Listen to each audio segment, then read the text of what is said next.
Bapak Ibu yang kami hormati, acara selanjutnya akan disampaikan laporan kegiatan rapat koordinasi dosen pembimbing lapang program MMD 1000 Desa yang akan disampaikan oleh Ketua LPPM Universitas Brawijaya. Kami undang dengan hormat kepada Profesor Rukman Hakim, SSI MEK, SC, PhD, disilakan.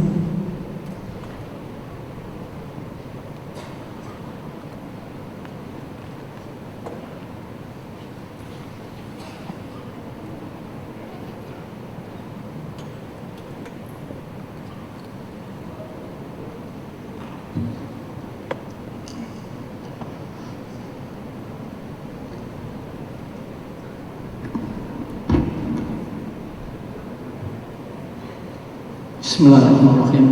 Yang saya hormati Bapak Rektor Universitas Brawijaya, yang saya hormati Bapak Wakil Rektor Universitas Brawijaya, segenap panitia MMD, segenap DPL yang pada hari ini hadir. Assalamualaikum warahmatullahi wabarakatuh.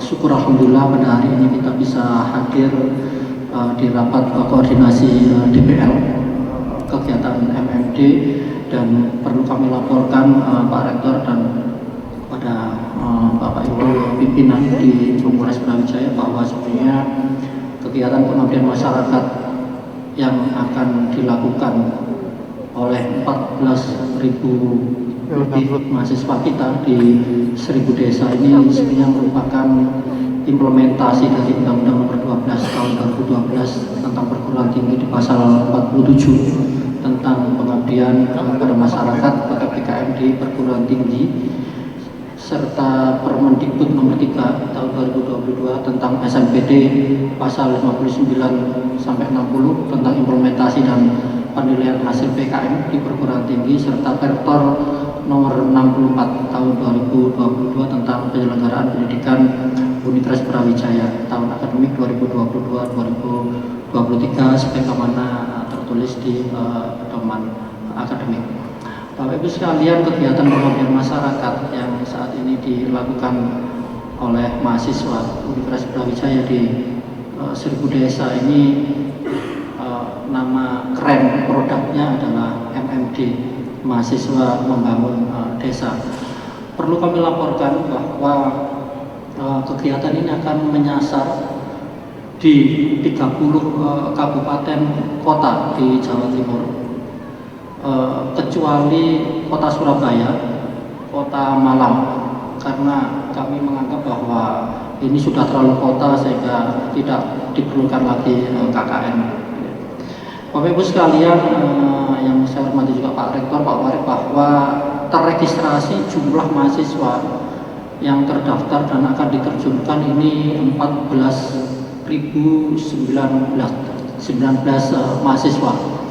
Kalau dilihat di sebarannya perangkatan, angkatan 2019 itu tercatat 31 mahasiswa, angkatan 2020 1.587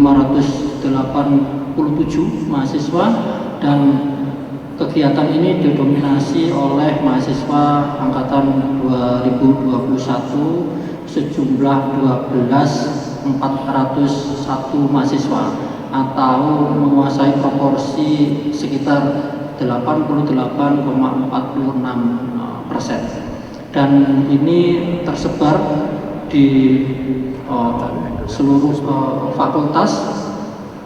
Dan kegiatan ini Bapak Ibu sekalian akan melibatkan dosen pembimbing lapang atau DPL sejumlah 500 orang yang berasal dari 15 fakultas di Universitas Brawijaya. Dalam penyelenggaraan pembekalannya, kegiatan MMD ini juga mengundang Bapak Ibu sekalian dosen-dosen dari fakultas sebagai pendamping tematik. Kami melibatkan 158 orang, dan saat ini sudah ada 33 tema MMD dari setiap fakultas yang diusulkan, seperti Halal Institut, Tata Bumi, program studi kebencanaan dan sebagainya. Ini memang agak komplit. Dan kami juga menggerakkan dosen koordinator di tiap kabupaten 30 orang, dan progres saat ini yang sudah kami lakukan adalah sudah melakukan koordinasi dengan jajaran pemerintah provinsi, kemudian juga di masing-masing kabupaten, meskipun belum semuanya, tetapi kami mempunyai target bahwa pada bulan ini seluruh koordinasi dengan kabupaten itu sudah bisa kita selesaikan, termasuk juga koordinasi dengan dinas-dinas terkait untuk mendukung pelaksanaan MMD. Secara organisasi, maka kegiatan MMD ini akan dikelola oleh tim inti dan tim penghubung desa yang melibatkan 76 orang dosen. Bapak Ibu sekalian, perlu kami sampaikan di sini bahwa memang dalam pelaksanaan MMD ini bisa jadi ini baru bagi kita semuanya, baru dikoordinasi dalam satu payung di universitas. Nah, ketika kami melibatkan DPL, dosen pembimbing lapang di desa, problem utama itu adalah banyak DPL yang tidak mengenal desa sasarannya. Kemudian Bapak Ibu dosen sekalian curhat di WA group, bahwa ya kami ini difasilitasi agar kami ini bisa terjun ke desa sasaran, dan itu realistis. Saya selalu menyampaikan ke teman-teman pengelola dan KKN bahwa kita akan mengirimkan 14.000 mahasiswa, dan kita tidak ingin terjadi apa-apa dengan mereka, sehingga kegiatan ini secara strict harus kita kendalikan. Nah, karena itu Pak Rektor dan Bapak Ibu pimpinan semuanya, celah kelemahan ini kemudian LPPM mencoba untuk menawarkan hibah penguatan MMD. Kemarin kami sudah sosialisasikan Pak Rektor, dan kami hitung kira-kira kita bisa mengcover sekitar 70% dari desa yang akan dimanfaatkan oleh teman-teman. Sementara 30%-nya nanti LPPM masih berpikir keras bagaimana kemudian kita bisa menurunkan dosen sejak awal untuk mengetahui desa tersebut. Bapak Ibu sekalian, LPPM sadar bahwa derajat kesulitan aksesibilitas desa itu sangat beragam. Ada desa yang bisa mudah ditempuh oleh misalnya angkot, tetapi kita tidak mengizinkan angkot. Tetapi ada juga dosen yang sifatnya remote, ada di suatu tempat yang terpencil dan membutuhkan satu keterampilan tertentu untuk mencapainya. Nah, karena itulah kami selalu memonitor, Pak Rektor, kami sampaikan juga bahwa pemberangkatan 14.000 mahasiswa ini nanti akan diberangkatkan oleh rekanan, dan LPPM serta panitia sudah melakukan koordinasi dengan tim teman-teman pengadaan di kantor pusat bahwa pengadaan ini nanti akan kita kerjasamakan dengan rekanan. Setelah itu juga kami meminta tim humas dan advokasi hukum itu juga mendampingi kami. Kami ingin bahwa nanti kalau ada hal-hal yang krusial itu hanya ada satu informasi, satu suara yang keluar dari panitia ini. Mungkin itu Bapak Ibu sekalian, Pak Rektor, Pak Warek, yang bisa saya sampaikan secara singkat, dan mudah-mudahan pertemuan ini membawa kemanfaatan. Setidaknya tadi saya melihat bahwa DPL-DPL yang belum kenal dengan koordinatornya atau DPL sekecamatan, sekabupaten itu sudah pada berjabat tangan. Ini satu hal yang menarik, dan banyak orang yang mengharapkan bahwa MMD ini ke depan bisa kita lakukan terus. Bagi saya sebenarnya pribadi selalu saya sampaikan bahwa Bapak Ibu sekalian mohon nanti bersabar menghadapi mahasiswa kita. Bagaimanapun mahasiswa kita ya seperti itu. Kita komitmen bahwa MMD ini kalau bisa selain mengembangkan teknologi, sains teknologi di pedesaan, membantu masyarakat, itu juga mampu membangun empati mahasiswa kita. Mudah-mudahan nanti mahasiswa kita yang kita kirimkan ke lapangan itu kembali dengan selamat dan kemudian mempunyai empati yang lebih baik lagi, sehingga ketika Bapak Ibu dosen misalnya sering saya sebut nyebrang, itu tidak khawatir lagi karena anak-anak sudah terbangun empatinya. Demikian Bapak Ibu dari saya. selamat menikmati paparan nanti di rapat koordinasi ini. Assalamualaikum warahmatullahi wabarakatuh. Selamat siang.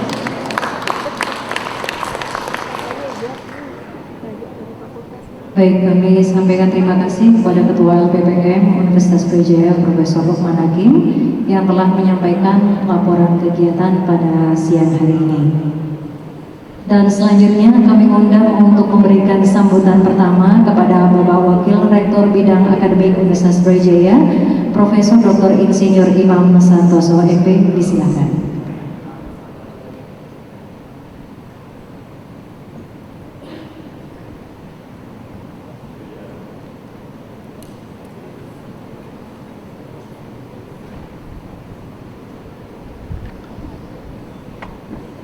Bismillahirrahmanirrahim. Assalamualaikum warahmatullahi wabarakatuh. Yang saya hormati Bapak Rektor Universitas Brawijaya, para Wakil Rektor, Ketua LPPM, para Wakil Dekan Bidang Akademik, Ketua Pelaksana MMD 2023, Bapak Ibu dosen pembimbing lapang program MMD 2003 dan hadirin sekalian. Alhamdulillahirrahmanirrahim. Marilah di siang ini kita menjadikan puji syukur dan Allah Subhanahu wa taala karena atas limpahan rahmat karunia-Nya kepada kita sekalian, rapat koordinasi dosen pembimbing lapang program mahasiswa membangun desa 2023 ini bisa terselenggara. Dan ini bagian dari ikhtiar kita semua untuk satu, terus mensosialisasikan MMD 2023 di lingkungan sivitas akademika, dan terutama mengkoordinasikan beberapa hal terkait dengan substansi dan teknis bagi Bapak Ibu dosen pembimbing lapang, Bapak Rektor dan para pimpinan serta Bapak Ibu sekalian. MMD ini adalah gagasan besar dari Universitas Brawijaya. Satu, untuk memfasilitasi adik-adik mahasiswa yang harus mengambil mata kuliah pengabdian masyarakat, program wajib setara 4 SKS, sehingga dari sisi kompetensi yang secara ideal harus dicapai melalui program pengabdian masyarakat ini, secara ideal bisa relatif seragam.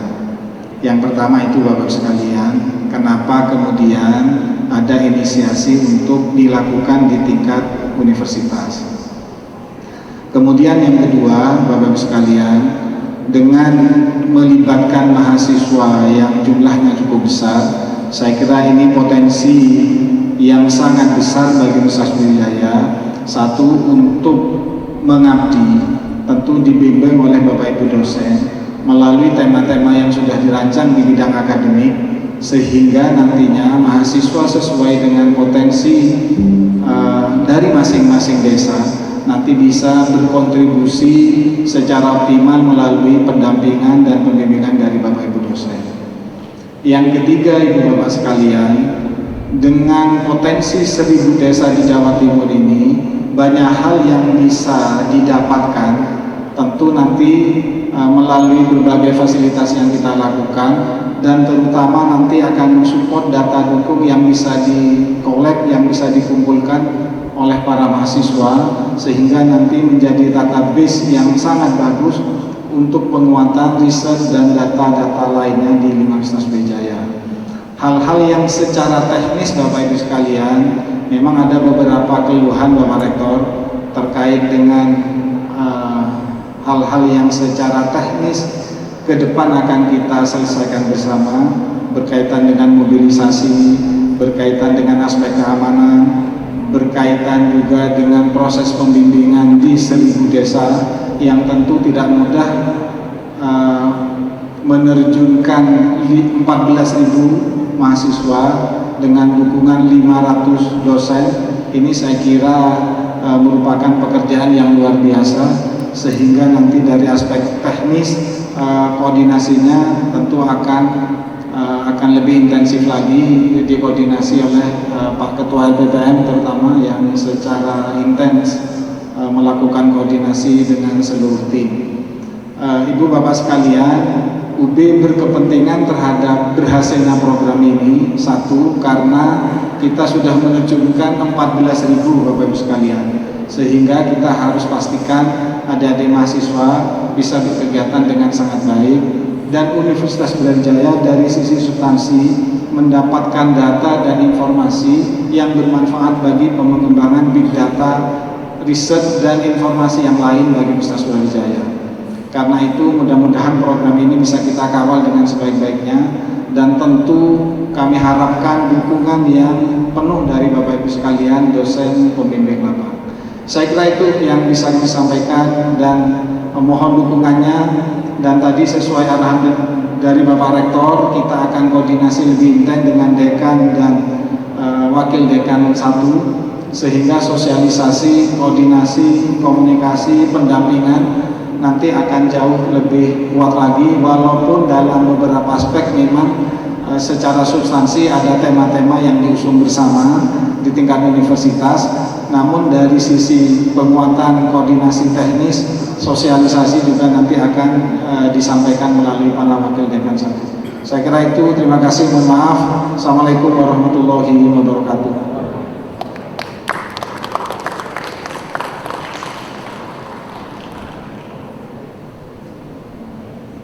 Terima kasih kami sampaikan kepada Wakil Rektor Bidang Akademik yang telah memberikan sambutan pertama pada siang hari ini, dan mohon izin kepada Prof. Unti karena sesaat lagi Bapak Rektor akan langsung menuju ke acara film. Mohon izin untuk pengarahan Bapak Rektor terlebih dahulu, ya. Baik. Untuk siang hari ini kami silakan dengan hormat kepada Bapak Rektor Universitas Brawijaya dapat memberikan pengarahan pada rapat koordinasi dosen pembimbing lapang program MMD 1000 Desa. Kepada Profesor Widodo SSI MSc PhD Medical Science, disilakan.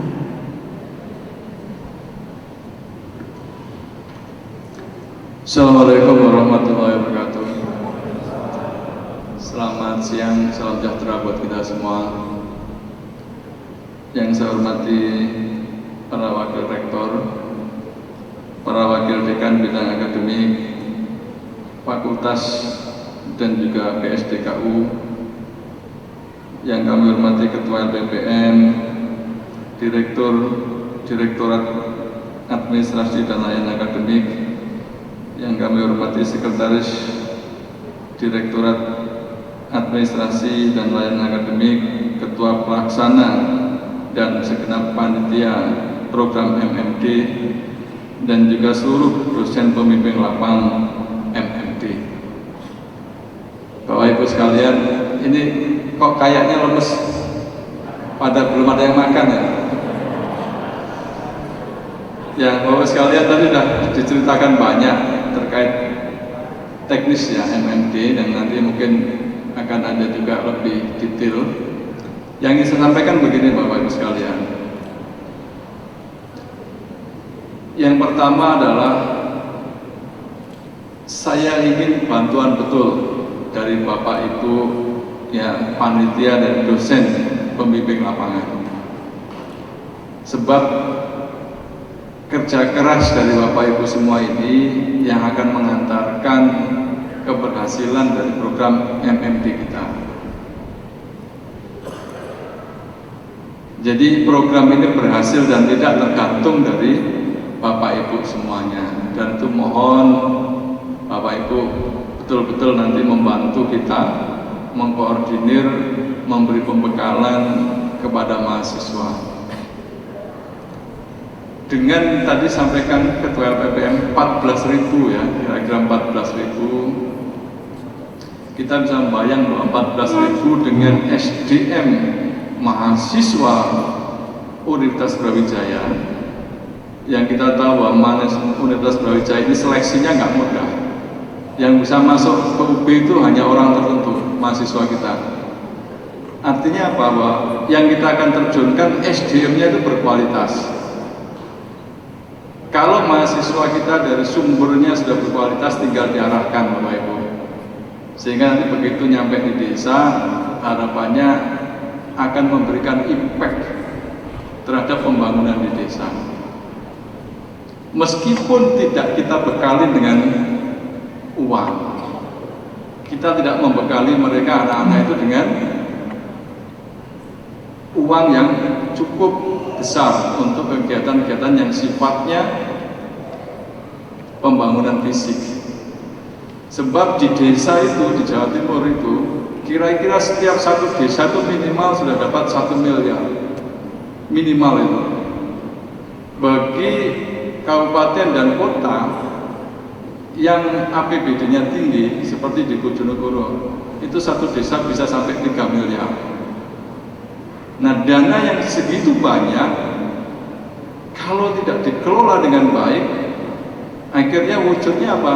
Wujudnya adalah pembangunan yang sifatnya hanya fisik. Bikin jalan, ya mungkin jalan infrastruktur penting, bikin jembatan infrastruktur penting. Tetapi kalau kemudian bikin hal-hal fisik yang mungkin tidak terlalu urgen, nah ini adalah tugas kita sebenarnya. Tugas kita menerjunkan mahasiswa kita untuk bisa memberikan minimal itu brainstorming kepada pengelola desa, pada penyelenggara, pada aparat desa. Sehingga anggaran yang minimal 1 miliar di desa itu bisa digunakan, dimanfaatkan dengan lebih baik dan lebih optimum. Kira-kira itu Bapak Ibu sekalian yang menjadi hal yang fundamental. Dan tentu juga harapan kita juga lokus-lokus di mana mahasiswa berada bisa selanjutnya akan menjadi lokus Bapak Ibu, di mana Bapak Ibu akan melakukan kegiatan pengabdian kepada masyarakat yang sifatnya continuous, terus-menerus, sehingga dengan keajekan, rutinitas, kontinuitas dari aktivitas kita melakukan pengabdian itu, insya Allah impact-nya akan jauh lebih banyak. Nah, harapan kita ada ke sana Bapak Ibu. Kemudian ketika Bapak Ibu tidak hanya membimbing, tetapi mungkin harapannya ada suatu aktiviti, entah itu pengabdian, implementasi pengetahuan, dan juga research terhadap desa, ini impact-nya akan sangat kita rasakan. Tadi pagi saya itu dengan Pak WR4, WR1, kita melihat data scientific impact Universitas Brawijaya, dan sangat memperhatikan bahwa data scientific impact-nya Universitas Brawijaya itu terendah ya, terendah di Indonesia, di antara perguruan tinggi besar, itu sangat rendah. Bagaimana mereka mengukur impact itu dari citasinya? Jadi kalau Bapak Ibu ingin melakukan publikasi, yang paling penting sekarang itu tidak banyak-banyaknya. Banyak itu juga penting, tetapi yang jauh lebih penting adalah kualitas dari publikasi itu. Nah, kualitas dari publikasi itu, Bapak Ibu sekalian, kalau di Indonesia, kalau kita compete dengan kemajuan teknologi, advance teknologi, kita berat untuk bersaing dengan negara-negara maju. Tetapi kalau kita mengangkat uniqueness, hal-hal yang sifatnya unik di Indonesia, itu akan sangat mungkin sekali kita membuat publikasi-publikasi yang levelnya internasional, yang memberikan impact yang lebih besar. Nah, ini untuk itu Bapak Ibu sekalian, sehingga Bapak Ibu dosen pembimbing tidak hanya membimbing mahasiswa harapan kita, tetapi bisa menggunakan desa-desa itu menjadi lokus penelitiannya. Apapun bidangnya, saya yakin desa itu kompleks, pasti akan ada problem-problem yang kita bisa angkat untuk kita jadikan tema dari penelitian, dan uniqueness yang ada di desa itu yang kemudian akan menjadikan yang kita bisa gunakan untuk meningkatkan impact dari quality dari penelitian dan publikasi kita. Kira-kira begitu Bapak sekalian. Sehingga tadi Pak WR1 kayaknya lagi ancang-ancang mau akan ada program khusus ya untuk artikel yang publikasi di jurnal-jurnal top dunia. Saya kira itu Bapak Ibu yang ingin saya sampaikan, dan mohon maaf saya tidak bisa mengikuti sampai akhir karena ada sebentar lagi ada kuliah ya dari anggota BPK, di Fakultas Ilmu Komputer. Dan sekali lagi saya mohon kerjasamanya, mohon bantuannya dari seluruh panitia dan juga Bapak Ibu dosen pembimbing lapangan untuk membantu kita, membantu anak-anak kita, membantu masyarakat Indonesia untuk bisa lebih maju lagi. Dan jika ada pemikiran-pemikiran dan juga pendapat-pendapat dari Bapak Ibu, tentu kita akan senantiasa kita tunggu untuk nanti kita gunakan untuk improvement dari semua kebijakan yang kita lakukan. Terima kasih, saya kira. Assalamualaikum warahmatullahi wabarakatuh. Baik, kami ucapkan terima kasih kepada Bapak Rektor Universitas Brawijaya dan beliau akan melanjutkan ke agenda beliau berikutnya, yaitu kuliah tamu dari anggota Badan Pemeriksa Keuangan Republik Indonesia yang diselenggarakan di Fakultas Ilmu Komputer. Kami ucapkan terima kasih kepada Bapak Rektor yang telah berkenan memberikan pengarahan pada siang hari ini. Terima kasih.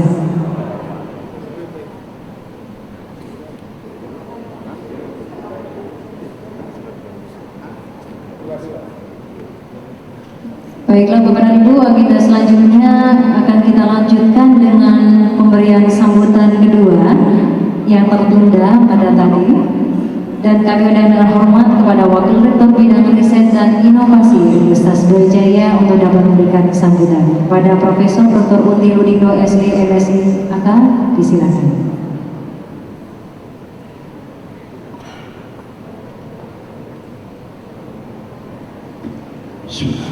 Assalamualaikum warahmatullahi wabarakatuh. Selamat siang, salam sejahtera untuk kita semua.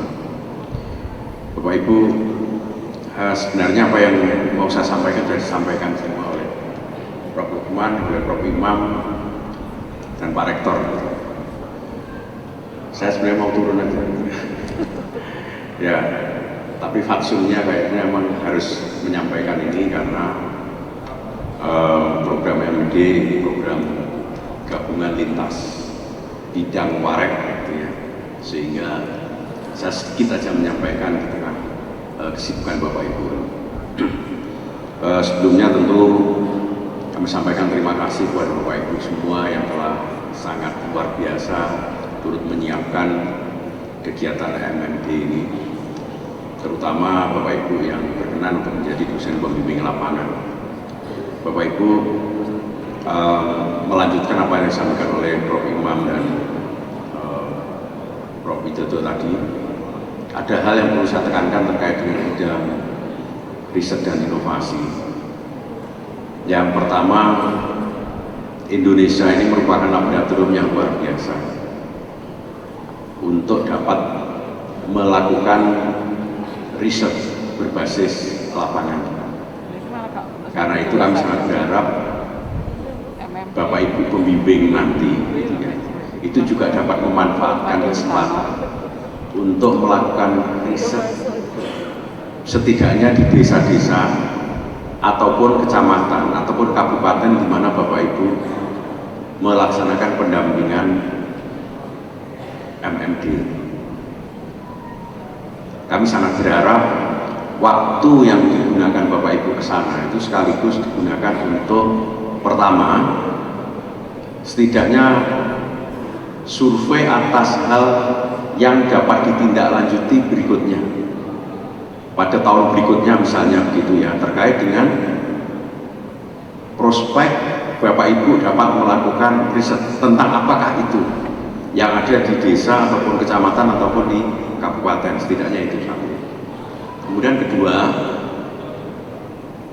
kalaupun misalnya Bapak Ibu dalam waktu yang relatif singkat ya, dalam 2-3 bulan ke depan ini bisa menyusun suatu proposal ya, yang dari situ nanti Bapak Ibu dapat terapkan di desa yang Bapak Ibu bimbing ya, dengan berkolaborasi bersama-sama dengan mahasiswanya, misalnya mengumpulkan data di desa atau kecamatan atau kabupaten itu, kemudian dari situ Bapak Ibu olah menjadi hasil riset. Ini juga suatu hal yang bisa kita lakukan di dalam konteks ini, sehingga 3 kali Bapak Ibu datang ke desa itu setidaknya ada hal lain yang didapatkan selain memberikan bimbingan kepada mahasiswa kita di desa itu, sehingga impactnya untuk Bapak Ibu sendiri itu juga dapat.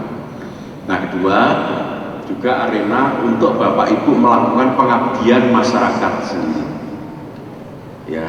Jadi tidak sekedar melakukan pembimbingan kepada mahasiswa, tetapi Bapak Ibu juga melakukan pengabdian masyarakat, ya, yang tentu saja itu nanti juga menambah portofolio akademik Bapak Ibu sebagai dosen Universitas Brawijaya, termasuk di dalamnya itu ya dalam konteks diri, kemudian departemen, fakultas itu juga akan menambah IKN-nya, itu yang kita harapkan, ya.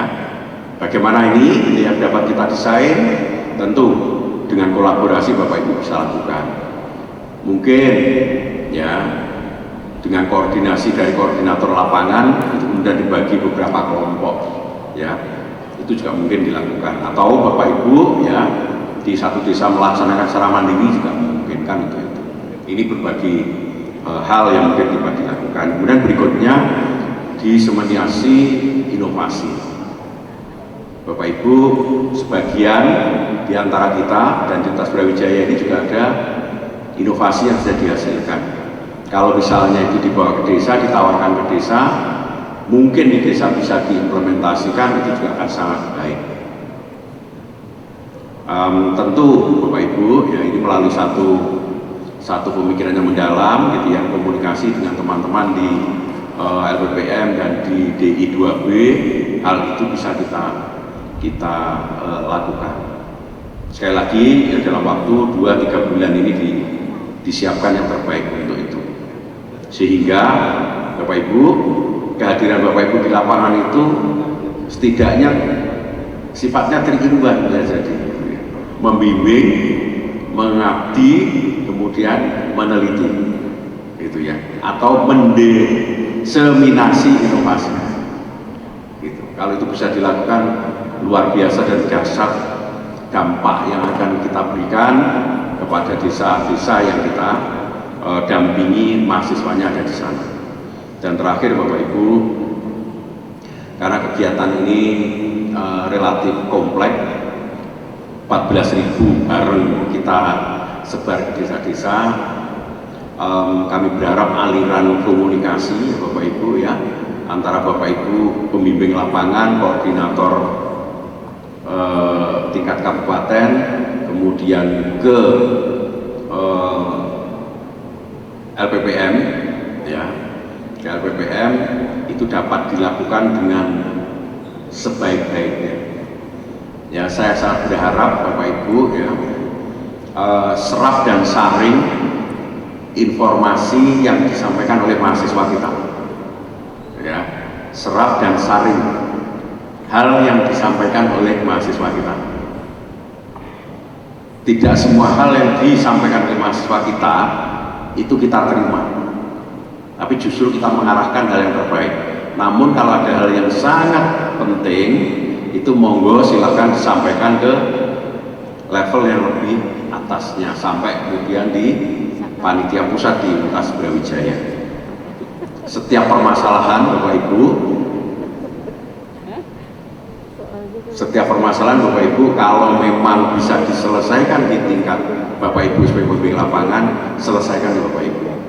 Tapi kalau memang tidak bisa, monggo dikomunikasikan ke koordinator di tingkat universitas. Dan suatu permasalahan sangat baik kalau dituntaskan. Itu yang kami harap. Dan mudah-mudahan dengan pola seperti itu kita akan dapat lakukan yang terbaik untuk menyukseskan MMD 1000 desa di Jawa Timur ini. Lanjut tidaknya kegiatan ini pada tahun berikutnya juga akan sangat tergantung hasil evaluasi atas kesuksesan dari pelaksanaan MMD tahun ini. Bapak Ibu, terima kasih dan mohon maaf atas hal yang mungkin kurang berkenan yang kami lakukan saat ini dan sebelumnya. Sekali lagi mudah-mudahan kita semua dapat melakukan dengan yang terbaik. Kita niatkan semuanya sebagai wujud ibadah. Terima kasih. Assalamualaikum warahmatullahi wabarakatuh. Baik, terima kasih kami sampaikan kepada Wakil Rektor Bidang Riset dan Inovasi atas sambutan yang telah disampaikan pada siang hari ini. Bapak Ibu DPL serta panitia MMD 1000 Desa yang berbahagia, selanjutnya kita akan menuju ke agenda berikut, yaitu paparan materi dari dua narasumber yang siang hari ini sudah berada di tengah-tengah kita. Untuk sesi siang hari ini akan dipandu oleh moderator, oleh Bapak Yusran Sugiarto STP MP MSD PhD. Kami silakan untuk bisa menuju ke podium. Dan narasumber pada siang hari ini adalah Dr. Sujarwo SPMP dan juga Profesor Dr. Titin Andri Wihastudi S. Perawatan MKes. Kepada moderator kami silakan. Baik, terima kasih kepada MC. Yang saya hormati Bapak Rektor Universitas Brawijaya, Profesor Widodo SSI MSI PhD Medical Science, semua Wakil Rektor di Universitas Brawijaya,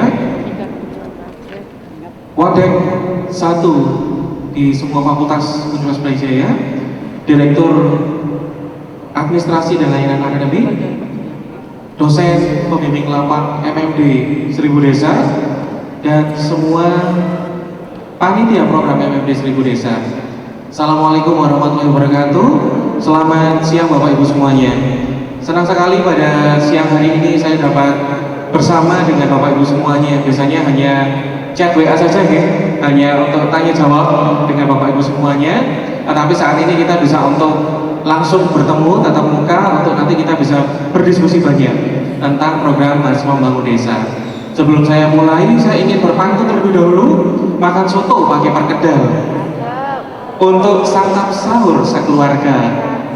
Selamat datang semuanya para DPL dalam acara koordinasi MMD 2023. Untuk materi pertama kami undang bersama di sini adalah Bapak Dr. Sujarwo SPMP. Dipersilakan Pak Jarwo.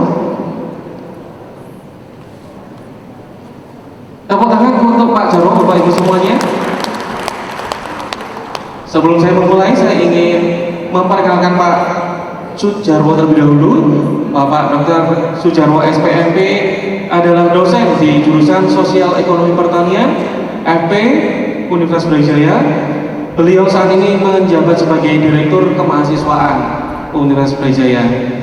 Sebelumnya beliau telah menjabat sebagai Wakil Dekan Bidang Akademik pada tahun 2019 hingga 2023. Saat ini beliau juga menjabat sebagai Sekretaris Jenderal Perhimpunan Ekonomi Pertanian Indonesia atau PERHEPI periode 2021 hingga 2024. Beliau telah menyelesaikan pendidikan doktor di Fakultas Pertanian Universitas Brawijaya pada tahun 2018, dan saat ini Bapak Sujarwo banyak melakukan penelitian kolaborasi baik itu tingkat nasional ataupun internasional seperti USDA, USA dan lain sebagainya. Kemudian Bapak Sujarwo juga aktif dalam kegiatan pengabdian masyarakat dan juga pendampingan terhadap pengabdian masyarakat. Seperti contohnya pendampingan pada P4S, yaitu di Pusat Pelatihan Pertanian dan juga Pedesaan Swadaya yang ada di Kabupaten Nganjuk dan Kabupaten Malang. Oke Bapak Ibu semuanya, untuk materi pertama mari kita sambut Pak Sujarwo untuk bisa menyampaikan materi selama 20 menit. Kepada Pak Sujarwo, dipersilakan.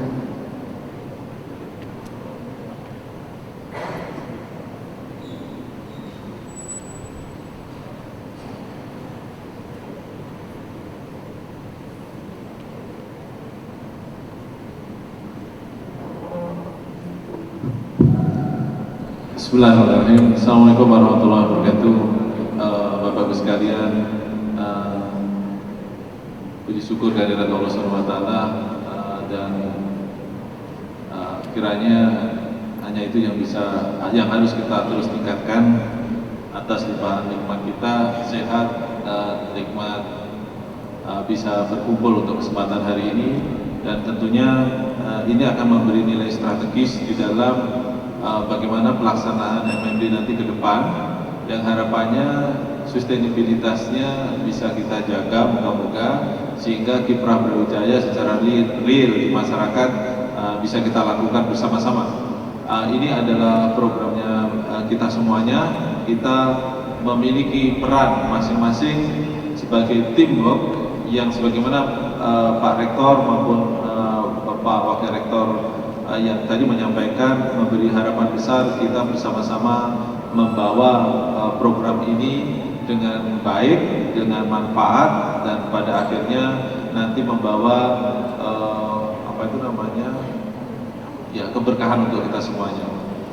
Baik Bapak Ibu sekalian, ini saya cepat saja, sudah ada di buku panduan, tetapi ada yang tidak ada di buku panduan. Ini yang nanti supaya kita harapannya bisa punya perspektif terkait dengan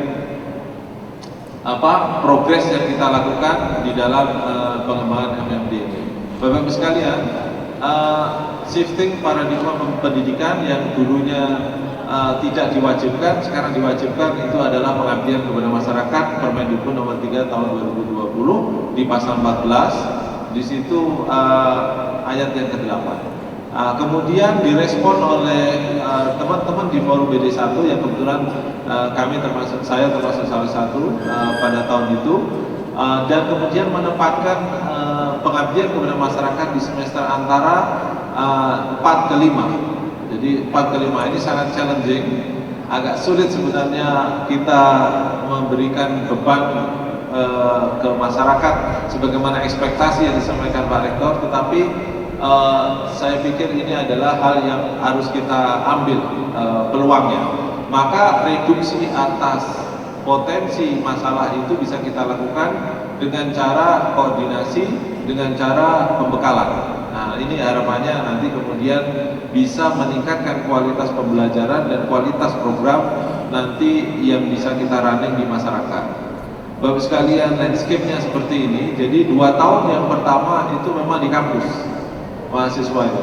Terus kemudian ada pengabdian untuk mencicipi di luar kampus seperti apa. Jadi life skill, begitu, ada soft skill, hard skill, ada life skill. Life skill ini berarti hidup bersama masyarakat yang diberikan opportunity-nya kepada mahasiswa di semester setelah semester 4. Setelah 2 tahun mereka ada di program studinya.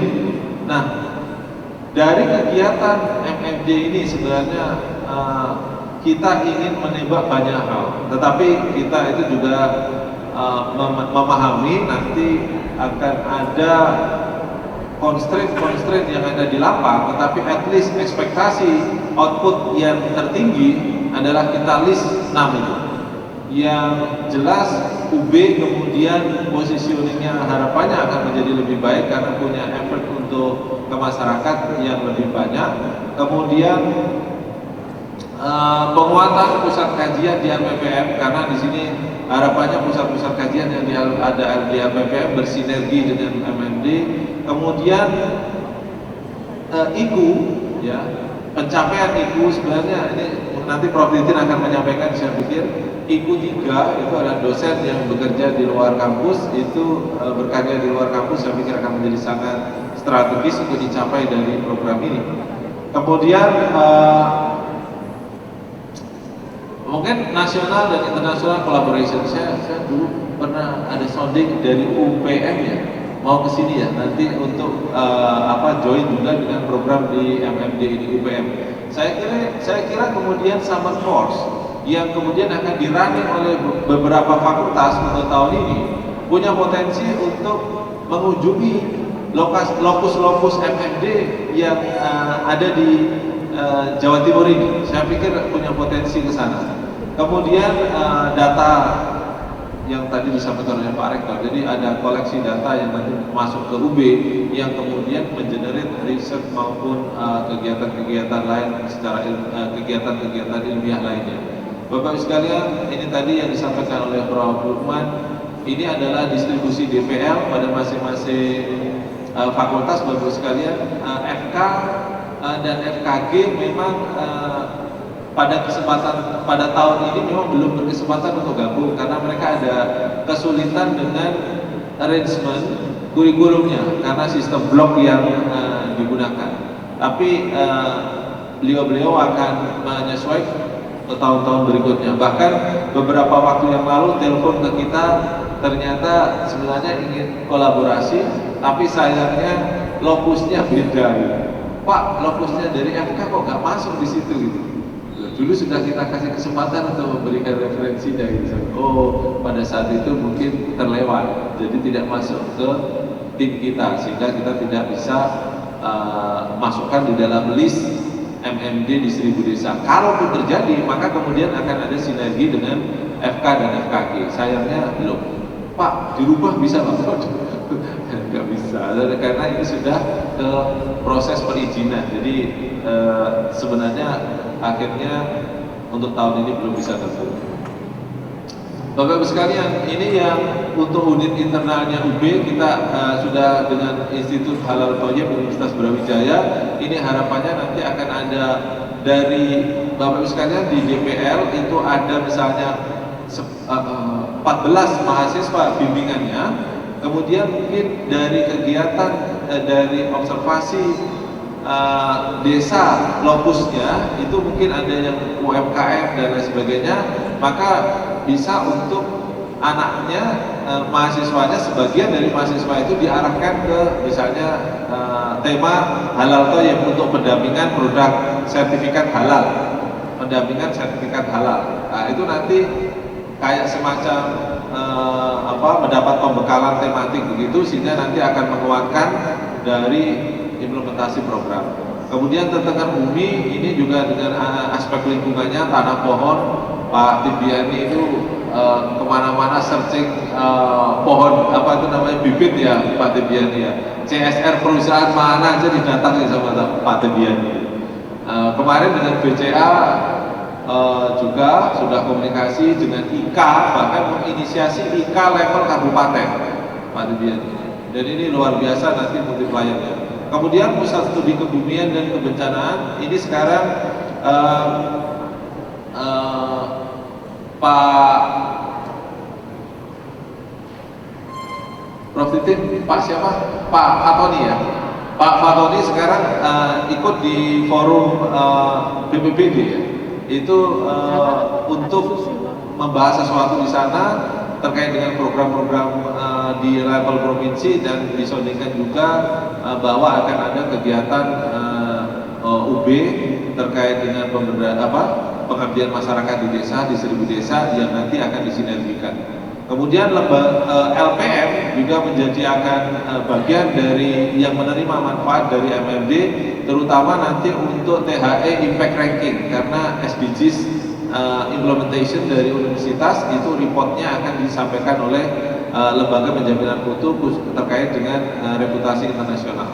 Kemudian juga PIDK, Pusat Informasi, Dokumentasi dan Keluhan terkait dengan survei indeks kepuasan mahasiswa ini pas. Jadi nanti akan ada adik-adik bawa kuesioner misalnya ke BUMDes atau ke kelompok tani atau ke kepala desa, untuk surveinya itu diisi oleh mereka, digital base, nanti datanya masuk, kemudian bisa dipakai Bapak Ibu sekalian, KPS dan fakultas untuk bantu AIM yang akan September biasanya. Nah itu datanya pasti akan banyak sekali nanti.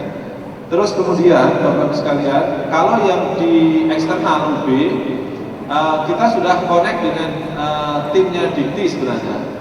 Timnya Dikti itu mau sounding ke kita, mau sinergi dengan kita, tapi masih proposalnya masih katanya Mei nanti baru fix dibiayainya berapa, kuotanya berapa untuk sinergi terkait dengan proyek independen bagi mahasiswa yang MBKM 20 SKS.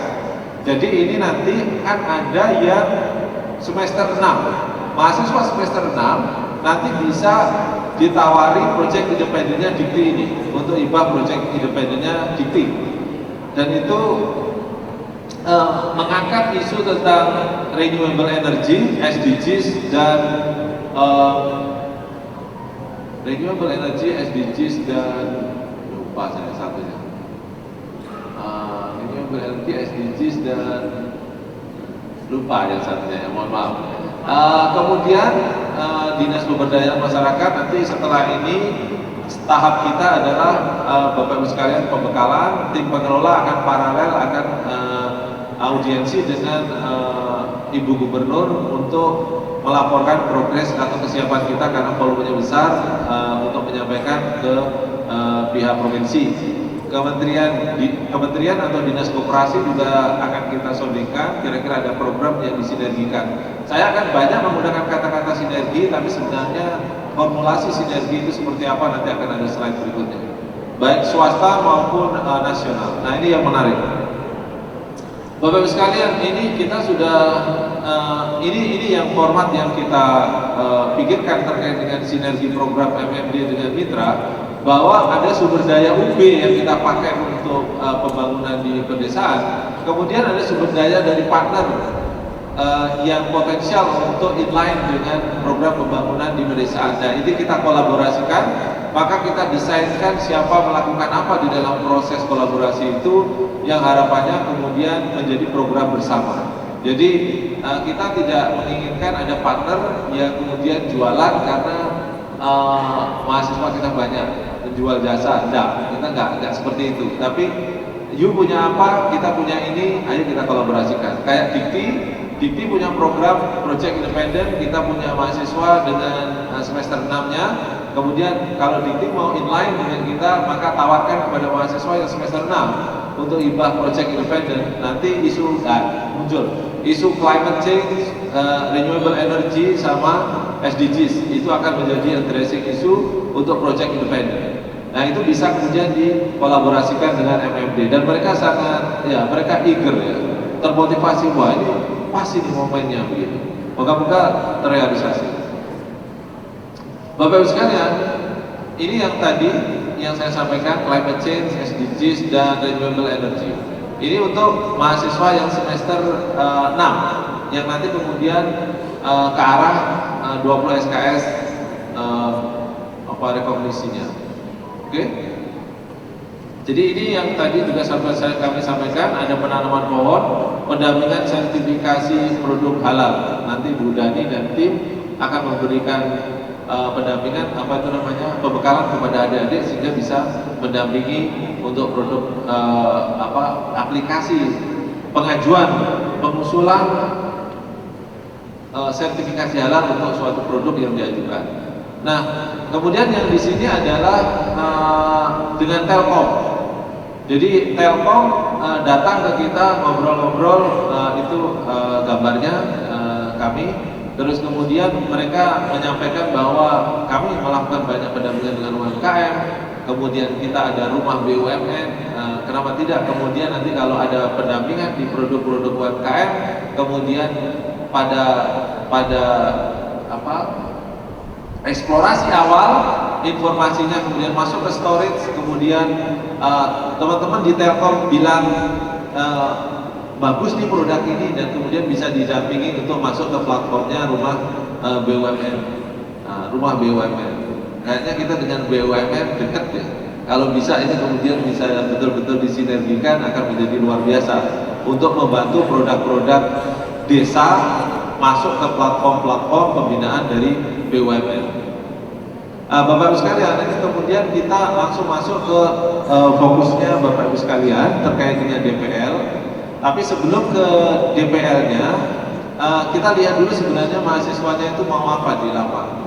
Jadi yang pertama, ini kronologisnya, ketika mahasiswa itu berangkat dari UB, nanti akan ada klaster Pak Bayu, si transportasi kita akan mengatur clustering bagaimana jadwal keberangkatan mahasiswa. Kemudian sampai di kecamatan mereka akan diterima oleh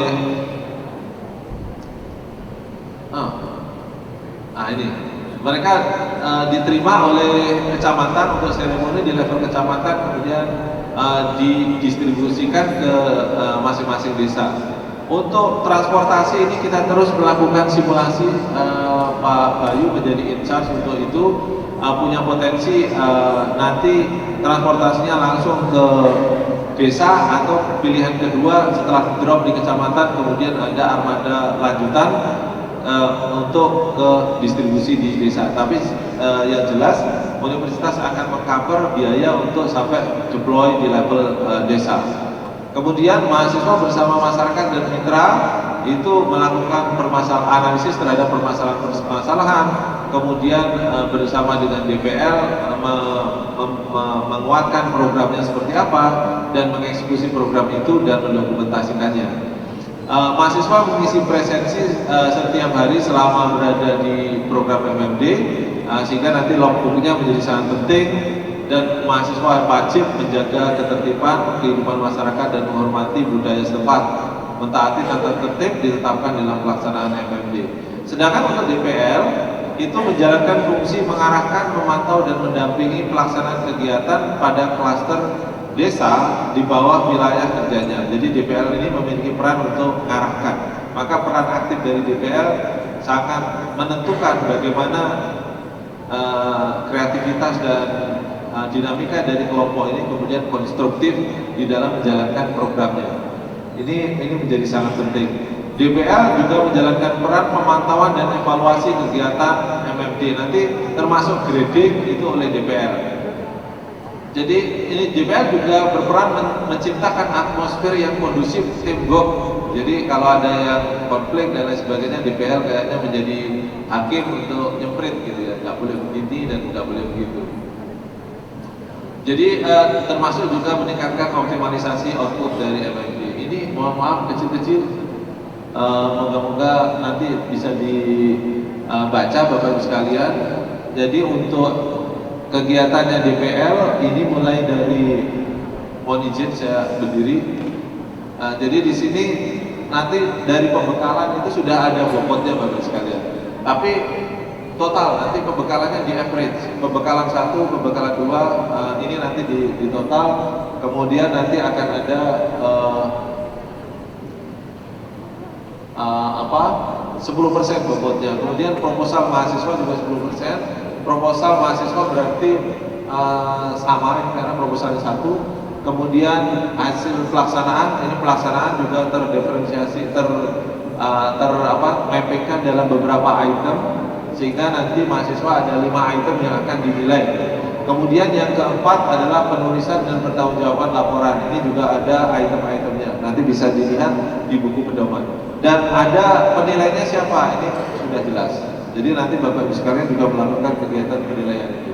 Sedangkan dosen tema, pengembangan tema itu untuk memberi pembekalan kepada mahasiswa terkait dengan tema-tema yang inline dengan program yang digagasnya di dalam pembangunan di desa. Kita tahu bahwa mahasiswanya baru semester 4 baru sekalian. Tapi ada juga yang sudah semester 6. Jadi ada yang semester 4, ada yang semester 6. Paling jeleknya adalah semuanya di semester 4 dan kemudian harus merunning program di saat mungkin mahasiswanya masih belum begitu jauh meninggalkan karakteristik SMA-nya. Ini yang agak repot, sehingga DPL itu betul-betul mohon bantuan untuk mengawal adik-adik. Pak, ini kalau terlalu berat bagaimana? Disesuaikan dengan karakteristik di kelompoknya, gitu ya. Mungkin nggak perlu memaksakan untuk yang excellent seperti apa, tetapi di-encourage untuk menghasilkan sesuatu yang punya nilai tambah.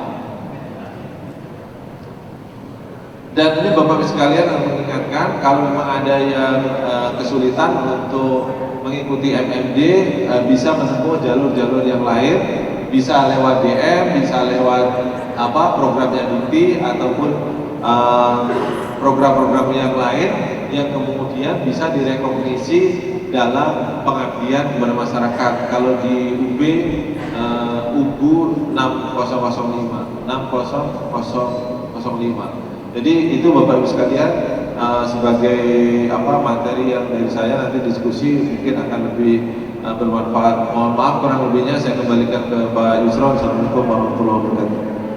Waalaikumsalam warahmatullahi wabarakatuh. Terima kasih Pak Jarwo atas materi yang telah disampaikan. Berikutnya untuk materi kedua akan disampaikan oleh Profesor Dr. Titin Andri Wihastuti, SKP MKes. Silakan, Prof. Titin. Prof. Titin ingin menyampaikan di bawah ya. Oke, saya bacakan dulu untuk kurikulum dari Prof. Titin. Beliau adalah Wakil Dekan 1 Bidang Akademik Fakultas Ilmu Kesehatan Universitas Brawijaya. Saat ini beliau juga menjabat sebagai Ketua Pusat Studi Penyakit Degeneratif Universitas Brawijaya. Beliau adalah anggota tim untuk Konsultan Scientific Division PT Sahabat Lingkungan Hidup Surabaya. Beliau memiliki banyak sekali penghargaan baik skala nasional maupun internasional. Most Excellent Paper di Auckland, New Zealand, kemudian 49 Top UB GREF Award pada tahun 2020, dan juga dosen Saintek dan Teknologi Berprestasi peringkat kedua Rektor UB Malang tahun 2019. Saat ini beliau juga menjabat sebagai anggota Dewan Profesor UB, penilai jabatan akademik dosen tetap non-PNS UB, anggota Senat Akademik UB, anggota Komisi Etik Penelitian FKUB, anggota Senat Akademik Fikes, anggota dan Sekretaris Senat FKUB, dan banyak sekali keanggotaannya lainnya. Prof. Titin ya. Baik, Prof. Titin akan menyampaikan materi mengenai sosialisasi tema dan juga peran dari DPL di sini untuk melakukan pengembangan program di lokasi MMD. Kepada Prof. Titin dipersilakan. Assalamualaikum warahmatullahi wabarakatuh. Ya, Bapak Ibu sekalian, terima kasih atas kesediaannya duduk di sini ya, walaupun suasananya kayaknya enak banget untuk tidur siang ya. Tapi saya juga nggak akan lama-lama, mungkin nanti kita akan lebih banyak diskusi saja, membahas tentang tema ya, Bapak Ibu sekalian. Jadi seperti yang tadi sudah disampaikan sekilas oleh Pak Ketua program MMD ini, Bapak Sujarwo, juga tadi sudah disinggung oleh Pak Rektor bahwa kegiatan mahasiswa membangun desa atau yang kita kenal selama ini dengan nama KKN ya, merupakan program unggulan UB tahun ini, dan kita akan lihat keterlaksanaannya tahun ini sebagai evaluasi atau besar apakah program akan berlanjut atau tidak. Kita semua berharap bisa melaksanakan program ini dengan baik sehingga bisa kita lanjutkan program ini di tahun-tahun berikutnya. Dan karena banyaknya mahasiswa yang terlibat, tadi sudah disebutkan juga ada 14.000 Bapak Ibu sekalian mahasiswa kita, yang sehingga ini adalah kerja keras kita semua yang harus sama-sama kita persiapkan ya, dan kita koordinasikan ya. Apalagi ini merupakan program pertama ya, yang dilakukan secara terintegrasi. Tahun-tahun sebelumnya LPPM juga sudah menyelenggarakan, namun terbatas jumlah mahasiswa yang difasilitasi, dan baru kali ini ya kesepakatan kita semua bahwa semua fakultas kecuali kedokteran dan kedokteran gigi yang belum bisa bergabung di dalam kegiatan ini di tahun ini ya, sehingga ada banyak sekali pembelajaran untuk mahasiswa kita dalam melaksanakan KKN ini secara terintegrasi dengan semua fakultas gitu. Dan mengingat kegiatan ini adalah kegiatan besar melibatkan jumlah mahasiswa yang sangat banyak, kita berharap aktivitas ini seperti yang disampaikan juga oleh Bapak WR5 mempunyai kontribusi pada capaian Universitas Brawijaya ya, sehingga membutuhkan koordinasi lintas sektor baik internal ataupun eksternal. Tadi sudah disebutkan oleh Pak Jarwo ya, internal dan eksternal kita ya, kerjasama, potensi kerjasama kita yang bisa dilaksanakan secara bersamaan dengan kegiatan ini. Dan ini adalah posisi saya selaku perwakilan dari Forum Wakil Dekan 1 Bidang Akademik Universitas Brawijaya yang berada di dalam pengembangan tema program KKN ini, karena program, maaf sekali kita menggunakan istilah yang sama ya, MMD adalah untuk mendiseminasikan impact bagi mahasiswa kita dan ke masyarakat gitu ya, sehingga merupakan tugas kami di Forum Wakil Dekan 1 untuk membantu memfasilitasi mahasiswa bersama Bapak Ibu DPL di dalam mengembangkan tema. Yang tema-tema itu kita develop dalam penyusunan modul yang kita sudah kerjakan bulan lalu kalau tidak salah, yang tadi sudah disebutkan di akhir slide Pak Ketua. Ya, jadi ada dosen tema yang di situ tugasnya adalah menyusun modul-modul tema yang jumlahnya ada 33, nanti akan saya sosialisasikan sekaligus di sini. Kemudian juga setelah ini prosesnya adalah pembekalan dan penguatan program tematik yang menjalankan program mahasiswa berdasarkan tema-tema yang dipilih.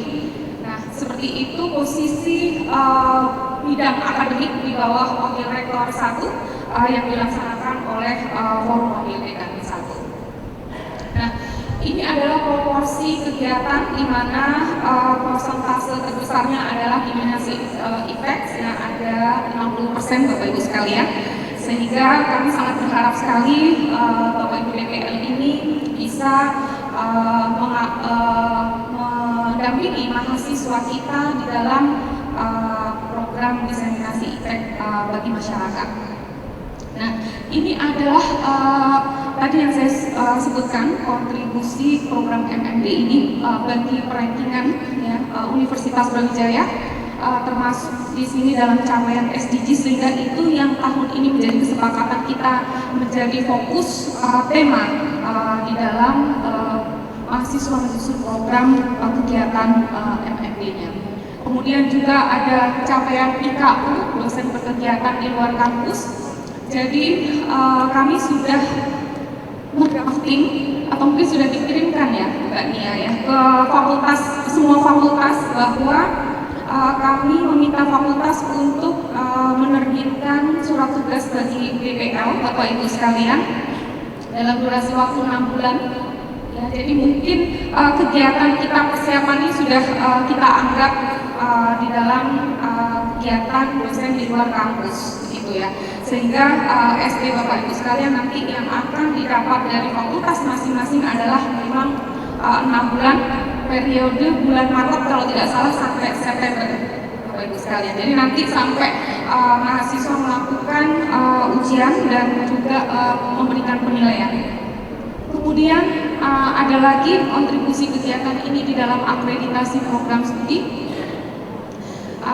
apalagi misalnya akreditasi internasional gitu ya. Betul-betul akan ditanyakan bagaimana masyarakat bisa merasakan keberadaan institusi ya Universitas Brawijaya di dalam kontribusinya universitas tersebut di dalam pengembangan program di wilayah. Kemudian ada lagi peran UI dalam pembangunan, juga publikasi dari output kegiatan yang bisa tadi disebutkan, salah satunya Pak Wiatma menyebutkan istilahnya 3-in-1 ya, pada sebetulnya itu sama saja dengan tridharma perguruan tinggi, ada penelitian, pengabdian masyarakat, dan juga pengabdian masyarakat, penelitian, dan juga pengajaran ya, pembimbingan seperti itu. Kemudian Bapak Ibu sekalian, sering kita sudah mendengar ya tujuan MMDI apa, tidak akan saya bacakan juga satu-satu, nanti materi juga akan di-share oleh panitia. Dan intinya di sini kita berharap jumlah mahasiswa yang besar yang kita terjunkan di masyarakat itu ikut berkontribusi positif dalam mencari alternatif solusi permasalahan di masyarakat kita, juga mengembangkan ilmu, walaupun tadi disebutkan di semester 4 ya, mahasiswa di semester 4 kita merasa itu suatu tantangan tersendiri gitu ya, karena dari sisi pengalaman mungkin mereka belum cukup matang, dan di sini peran DPL yang kita harapkan bisa ya mendampingi mereka sehingga lebih siap di dalam berinteraksi dengan masyarakat. Kemudian juga menemukan dan mengangkat kearifan lokal yang itu merupakan potensi ya untuk mahasiswa melaksanakan program. Kemudian ini sasaran MMI mahasiswa yang meningkatkan pemahaman dan pengalaman, pendewasaan sikap dan pola pikir mahasiswa, terutama di dalam menganalisis permasalahan, kemudian memberikan keterampilan ya, karena sekali lagi waktu 2 bulan efektif di masyarakat, tapi di dalam prosesnya kita sudah mulai dan mereka sudah ada proses pembelajaran juga di situ, ya, sehingga skill mereka berkomunikasi ya dengan lintas disiplin ilmu, ya, karena satu kelompok bisa jadi hanya 1 atau 2 ya mahasiswa dalam satu fakultas, ya, sehingga benar-benar mereka harus belajar ya bagaimana menempatkan dirinya ya berkomunikasi dengan mahasiswa dari fakultas lain yang mungkin selama ini tidak dikenal gitu ya, tapi mempunyai tujuan yang sama di sini, belajar dalam suatu wilayah secara bersamaan ya, menganalisis permasalahan, kemudian menyusun program ya, kemudian juga membentuk jiwa inovator dan juga motivator ya, jadi langsung diterjunkan pada kondisi yang real di masyarakat. Nah, sedangkan bagi masyarakat nanti sendiri yang tersebar di 1000 desa itu harapannya bisa mendapatkan sumbangan bantuan pemikiran dan juga tenaga gitu ya. Walaupun saya yakin Bapak Ibu sekalian yang sudah berpengalaman menjadi pembimbing KKN yang merupakan masalah klasik dan sering sekali kita bahas gitu ya, terkait dengan permasalahan atau harapan-harapan masyarakat terutama di dalam sumbangan materi gitu ya untuk mahasiswa. Nah, ini yang harus kita tekankan, dan kita sudah bantu komunikasikan dengan pemerintah setempat ya bahwa mahasiswa kita ini bukan sinterklas ya Pak Jarwo ya, istilah yang digunakan Pak Jarwo seperti itu, yang memberikan bantuan materi gitu ya, tapi lebih kepada pemikiran. Nah, ini konsep dasar pembimbingan MMD saya juga nggak akan detail ya, yang akan saya fokuskan di sini terkait dengan tema ya bagaimana peran dosen dan mahasiswa di dalam pembangunan pedesaan melalui diseminasi IPEX ya, juga mengeksplorasi invensi teknologi manajemen ya sampai kepada penguatan program pembangunan desa oleh masyarakat. Tadi disampaikan juga terkait dengan anggaran ya di kabupaten-kabupaten di situ, harapannya sekali lagi itu merupakan salah satu potensi ya di wilayah yang bisa dikembangkan bersama antara mahasiswa dengan DPL. Nah, proses pengembangan tema ini mungkin Bapak Ibu sekalian sudah mengetahui ya bahwa ada 26 orang dosen ya sebagai koordinator wilayah ya. Saya rasa sudah dikomunikasikan juga ya di grup DPL gitu yang mengcover 30 kabupaten dan kota. Kemudian kami juga menitipkan pesan ya untuk mahasiswa yang melakukan MMD ini melakukan survei Bapak Ibu sekalian, yang itu semua ada instrumennya di dalam modul yang sedang disusun oleh dosen tema, yang sekali lagi hasil survei itu akan menjadi database kita semua yang bisa kita manfaatkan oleh seluruh sivitas akademik di Universitas Brawijaya dan digunakan di dalam bisa penelitian ataupun pengabdian masyarakat ya ataupun pembelajaran gitu ya. Database kondisi yang ada ini juga masih kita develop. Artinya hari ini adalah hari terakhir dosen pengembang tema untuk mengumpulkan modul, sehingga kita juga masih akan evaluasi kembali termasuk instrumennya gitu. Dan tema ini disusun oleh dosen tema yang berasal dari tadi sudah disebutkan ya pihak-pihak terkait ya dengan MMD ini, ada 15 fakultas dan beberapa program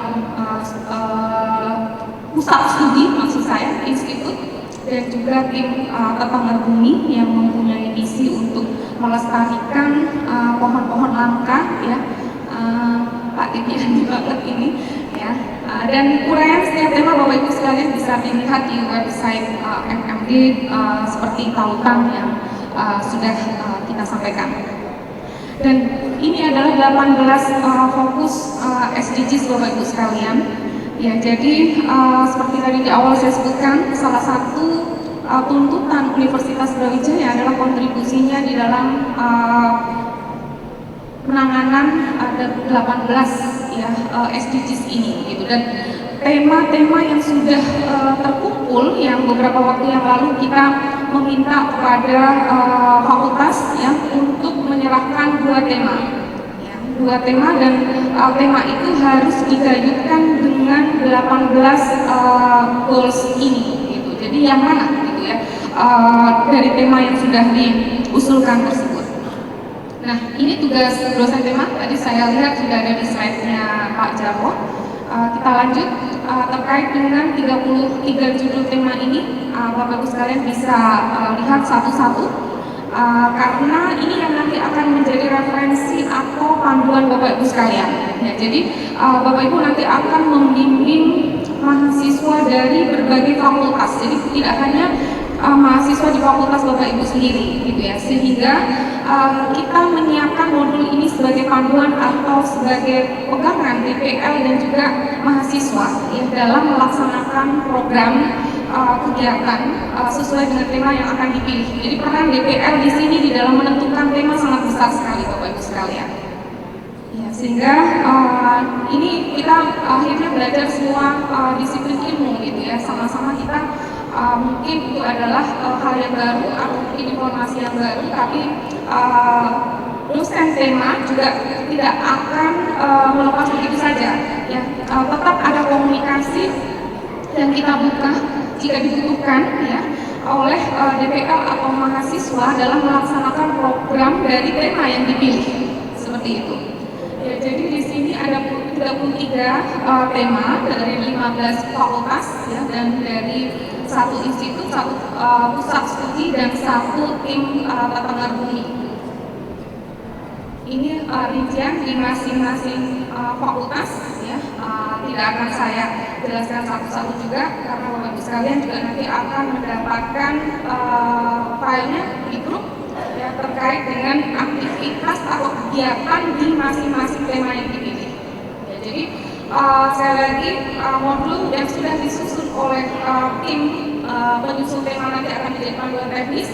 Bapak Ibu sekalian dan mahasiswa juga merupakan referensi ya. Jadi di sini peran DPL sangat besar dalam membantu mahasiswa memilih tema berdasarkan sekali lagi potensi yang ada di Lopus dan juga keterlaksanaan apakah tema tersebut mampu ya untuk dilaksanakan oleh mahasiswa dengan kapasitas tadi ya 4 semester dan ada beberapa fakultas yang 6 semester dan dalam durasi waktu yang sekitar 8 minggu.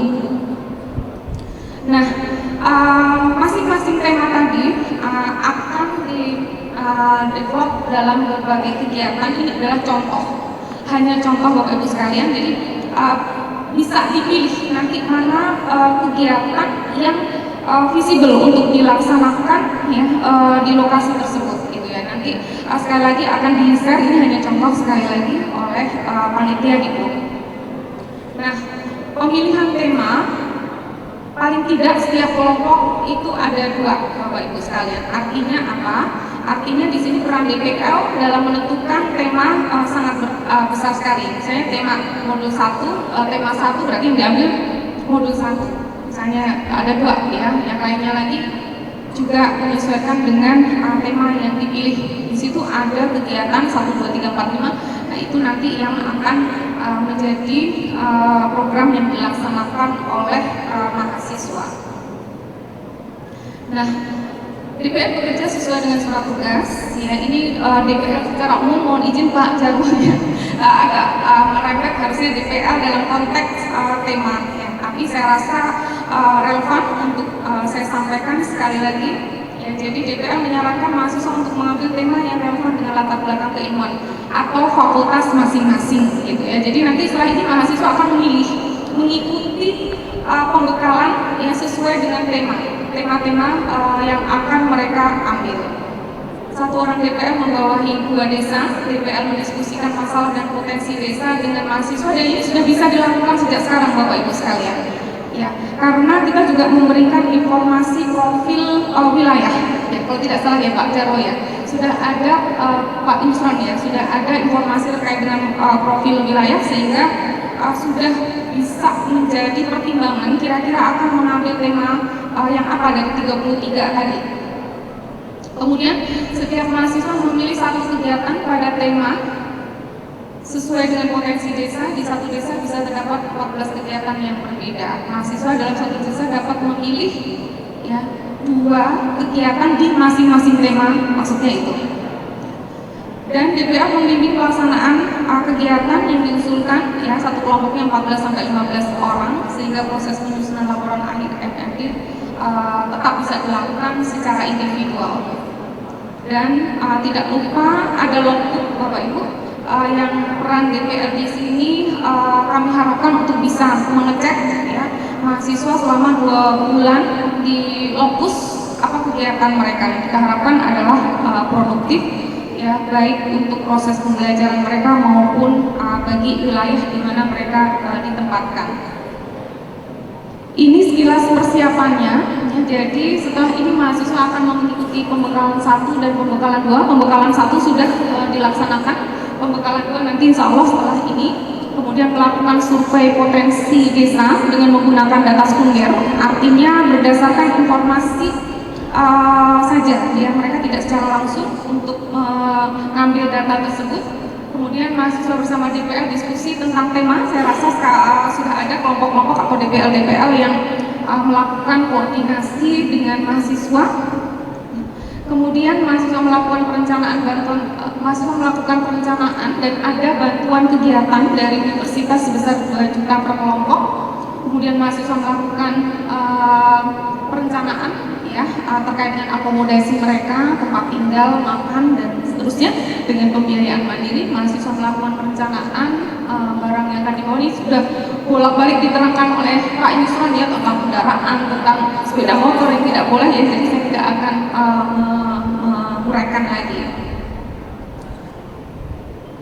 Nah, untuk yang saya rasa itu Bapak Ibu sekalian yang bisa kami sampaikan terkait dengan pengembangan tema yang akan digunakan oleh DPL bersama dengan mahasiswa melakukan program di dalam MMD-nya.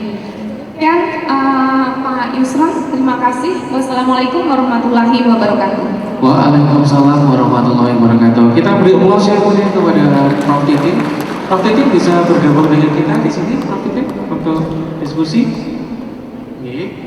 Baik, Bapak Ibu, saat ini akan kita buka untuk termin pertama sesi diskusi. Jadi Bapak Ibu bisa untuk menyampaikan pertanyaannya apabila Bapak Ibu saat ini lemas, nggak pengen ngomong, boleh ya. Ada Google Form yang sudah saya bagikan di grup DPL, ataupun Bapak Ibu bisa untuk langsung menyampaikan kepada pemateri yang sudah menyampaikan materi tentang MMD dan juga tentang tema yang berhubungan dengan Bapak Ibu DPL semuanya. Baik, untuk termin pertama ini akan saya buka 3 pertanyaan dari Bapak Ibu semuanya yang sudah hadir di Samantakrida. Silakan Bapak Ibu, dari sebelah sini, belakang, mungkin bisa untuk dibantu untuk mikrofonnya. Yang Mbak, mohon maaf yang di depan di sini terlebih dahulu. 1. Mohon bisa untuk menyampaikan nama dan fakultasnya Pak. Apa mungkin kalau lu bisa hafal dari desa mana atau MMD-nya dan pertanyaan ditujukan kepada siapa? Atau nuwun. Bismillahirrahmanirrahim. Assalamualaikum warahmatullahi wabarakatuh. Saya Supriyanto dari MIPA DPL di Desa Sidobangun sama Sidogiri, Bojonegoro. Pertanyaannya, apakah tema yang ada itu harus kita pakai atau kita boleh mengembangkan dari tema itu sesuai dengan kondisi di desa yang akan menjadi tujuan MMD. Saya kira itu saja dari saya. Terima kasih. Terima kasih kepada Pak Sugeng. Berikutnya untuk penanya kedua, bisa minta tolong untuk mikrofonnya diberikan di belakang. Ada di belakang sebelah kiri dan kanan.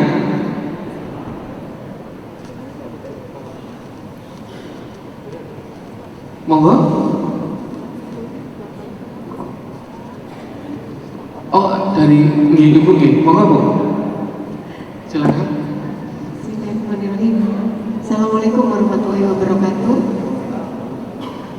saya Zulfaidah Agama dari Fakultas MIPA, sama dengan Pak Sugeng tadi dari rombongan MIPA. Pertanyaannya hampir sama sepertinya. Dari bidang tema yang disampaikan tadi ada 18 ya yang tadi disampaikan oleh Prof. Titin. Nah ini tadi disampaikan juga mahasiswa nanti mau melaksanakan dan memilih atau DPL nanti yang memilihkan 18 itu diambil 2 saja, disesuaikan dengan kondisi desanya, atau boleh mengombinasikan. Misalnya ternyata setelah beberapa waktu di sana menemukan hal-hal yang perlu dikerjakan begitu, dan mungkin munculnya setelah ada di sana. Nah itu apakah tetap strict harus tetap 2 itu, atau boleh ada inisiatif yang lainnya begitu ditambahkan di sana? Nah ini nanti dasar-dasar penilaiannya, apakah kalau sudah melakukan yang 2 itu saja dianggap sudah terpenuhi targetnya, atau memang nanti kalau misalnya ada tambahan begitu kita memberikan nilai plus karena mahasiswa bisa berkreasi, berinovasi dengan apa yang sudah dilakukan. Misalnya saja tadi kalau saya lihat di tema tadi ada yang misalnya untuk halal ya, makanan sertifikasi halal. Misalnya sertifikasi halal sudah, kemudian ada yang tadi tengger bumi itu misalnya sudah dilakukan. Ternyata menurut kami di sana itu sebenarnya juga perlu mendapatkan tambahan informasi terkait tentang keterbukaan informasi publik. Misalnya saja di desa tersebut pernah mendapatkan permasalahan terkait sengketa informasi publik. Nah, apakah boleh kita memberikan tambahan di situ, atau ya sudah ikuti aja yang sudah ada 2? Karena menurut saya sayang kalau misalnya kita sudah tahu potensinya tapi terlewat begitu. Nah ini mohon pencerahannya bagaimana kita menetapkan itu kalau dibatasi hanya 2. Oke, matur nuwun Bu Zulfaidah untuk pertanyaannya. Berikutnya yang ketiga, silakan Bu. Ya, baik, terima kasih Bapak. Terima kasih sebelumnya kepada Bapak Sujarwo dan Pak Titin atas materi yang diberikan. Saya Agustiana dari Fakultas Ilmu Kesehatan ingin menanyakan beberapa hal. Sebenarnya ini terkait teknis ya, terkait teknis. Yang pertama tadi sudah disampaikan ya, beberapa jadwal ya. Misalkan ada pembekalan pertama, kedua, seperti itu ya. Kemudian ada kelompok ya, masing-masing kelompok. Nah ini diskusi ya, tema apa sih yang harus diambil ya untuk daerah desa masing-masing dengan secondary data seperti itu ya. Kemudian ada juga tahap berikutnya. Ketika tahap berikutnya di sini koordinasi dengan DPL-nya untuk menetapkan tema. Nah kemudian tahap berikutnya ini persiapan. Mahasiswanya tadi melakukan persiapan barang apa saja yang dibawa di desanya. Nah itu kan kalau barang apa saja yang dibawa itu berarti harus ada keputusan ya, tema apa yang sudah diangkat intinya ya. Nah untuk menentukan tema tersebut diangkat ya, apakah DPL di sini hanya ya subjektif judgment-nya di sini hanya berdasarkan secondary data, ataukah di sini ada proses MMD di sini, bukan masyarakat bangun desa di sini, tetapi misalkan selain pertimbangan kita yang dari DPL, apakah tidak ada pertimbangan dari desanya seperti itu. Nah, ketika mahasiswa di sana ya, ketika mahasiswa di sana ini apakah sudah intinya ya semua persiapan perizinan sudah ada sehingga mahasiswa di sana sudah tinggal siap tinggal seperti itu Bapak dan Ibu. Kemudian yang selanjutnya yang kedua ini DPL-nya ini kan background-nya macam-macam ya, ada kesehatan ya, ada teknik ya, kemudian budaya seperti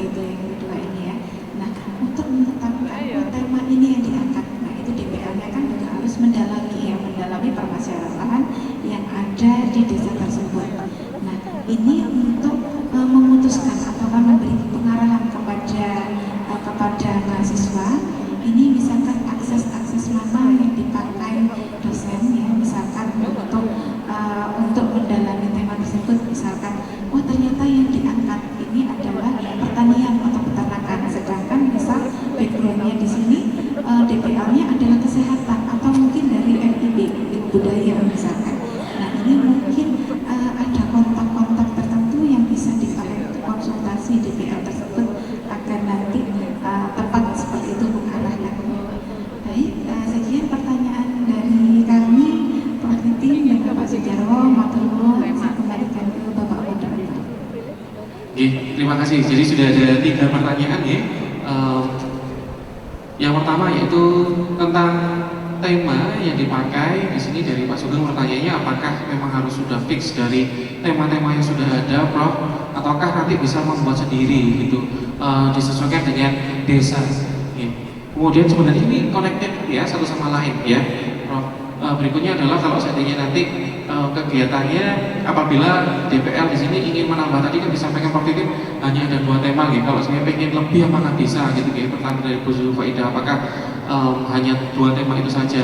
Kemudian dilanjutkan untuk pertanyaan ketiga, kalau ternyata desanya ini memiliki tema yang berbeda gitu ya dari tema yang sudah disampaikan, itu apakah bisa kita untuk membuat tema baru, kata gitu mungkin, dan ataukah nanti bisa untuk dikombinasikan dengan tema-tema yang sudah ada. Mungkin ini connected ya, Prof Titin satu sama lain bisa untuk ditanggapi, kemudian mungkin Pak Jarwo nanti bisa untuk menambahkan juga. Monggo, Prof. Ya, terima kasih Pak Yusman, Bapak Ibu DPL. Terkait dengan tema, penentuan tema, ini sifatnya sebetulnya fleksibel Bapak Ibu sekalian. Artinya tidak harus dipaksakan jika memang kondisi di lapangan tidak ada. Namun demikian, kami berharap kita sudah menyiapkan 33 modul Bapak Ibu sekalian ya. 33 modul untuk 33 tema yang harapannya itu bermanfaat untuk Bapak Ibu sekalian. Sehingga barangkali kalau untuk berubah secara total, saya khawatir Bapak Ibu sekalian tidak ada pegangan atau modul yang menjadi panduan begitu. Karena kami hanya menyiapkan 33 itu. Dan 33 itu juga merupakan usulan dari 15 fakultas gitu. Yang artinya ada keilmuan gitu ya di masing-masing fakultas yang ingin diaplikasikan di masyarakat gitu ya, sehingga kalau sifatnya mungkin menambahkan seperti pertanyaan Bu Ida tadi, Bu Zulfaida, itu sangat memungkinkan. Saya tadi memberikan contoh masalah halal gitu ya, halal toyib tadi atau apa gitu ya, saintifikasi halal atau apa itu, menambahkan, mengembangkan sangat diperbolehkan gitu ya. Artinya bisa jadi modul yang kita susun dalam skop yang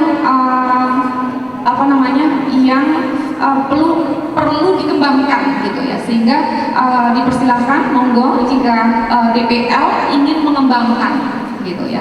Tapi kalau untuk yang baru tadi mungkin kita perlu berpikir ulang, karena proses penentuan tema itu juga melalui diskusi yang cukup banyak Bapak Ibu sekalian. Kita harus, tim kami itu harus mencoba menggayutkan tema, usulan tema dari 15 fakultas itu kira-kira bisa menyasar ke SDGs yang mana gitu ya.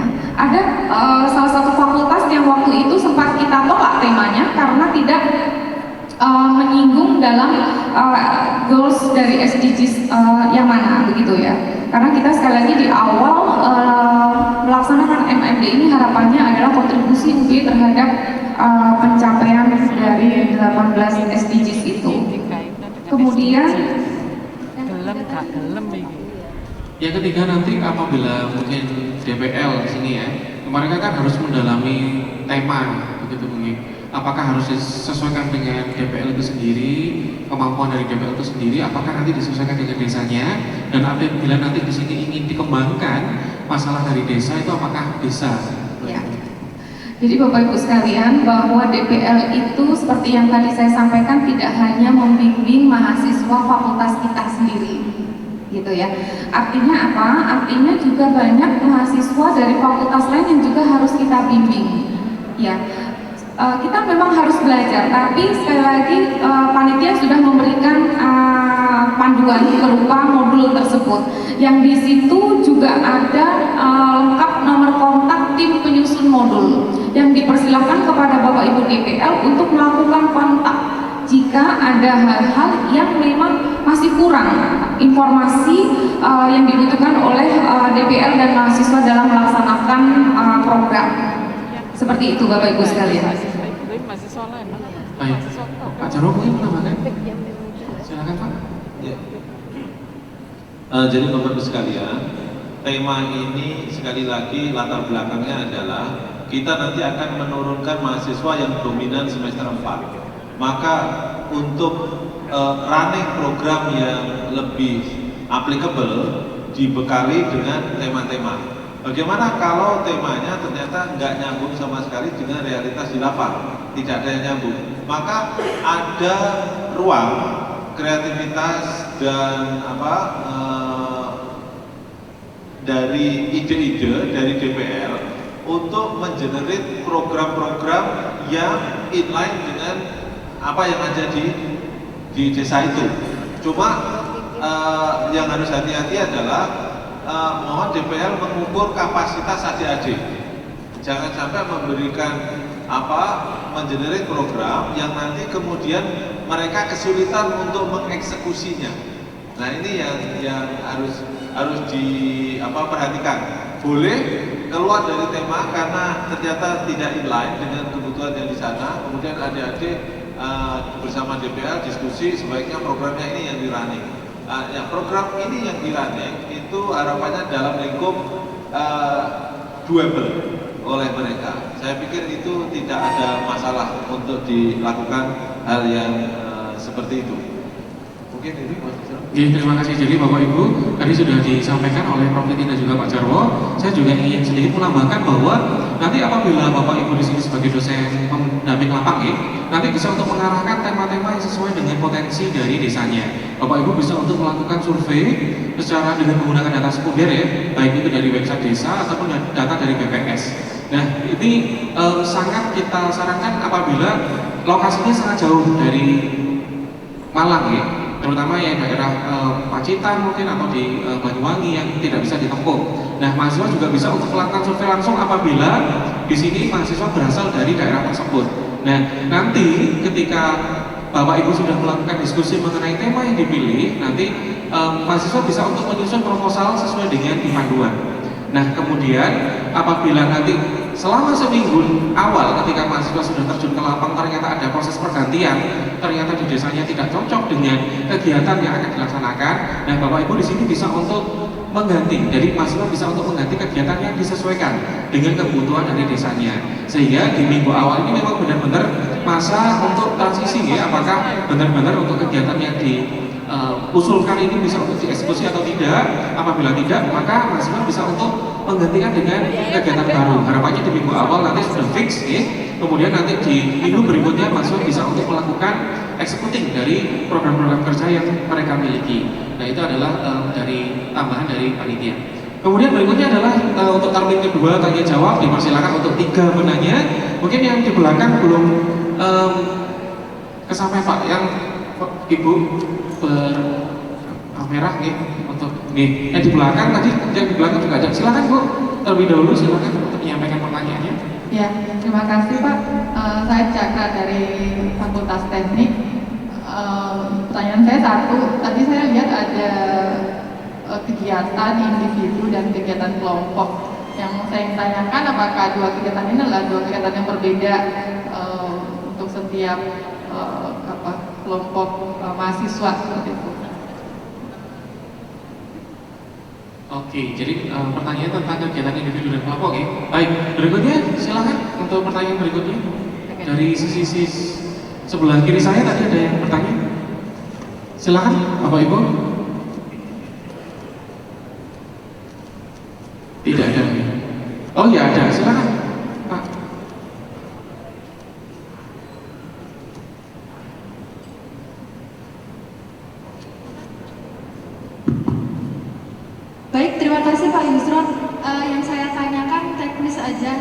tadi kalau tidak salah dengar satu desa dua tema gitu.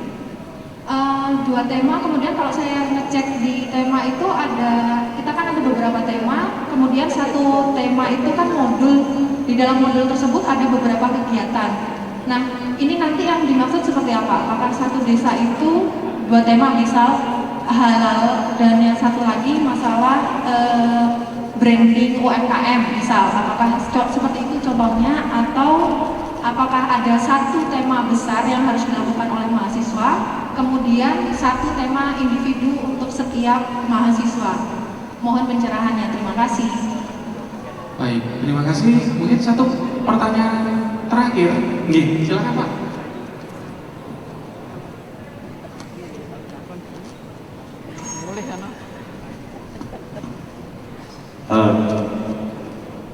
Assalamualaikum Pak. Ini sebenarnya pertanyaan dari mahasiswa. Kebetulan mahasiswa saya ada yang sudah survei lokasi juga, menanyakan tentang kendaraan pribadi itu apakah ada teknisnya, utamanya wilayah-wilayah sekitar Malang. Apakah boleh membawa kendaraan pribadi atau tidak? Karena melihat wilayahnya, daerahnya itu sepertinya tidak praktikal kalau tidak ada kendaraan. Itu yang mereka rasakan di sana.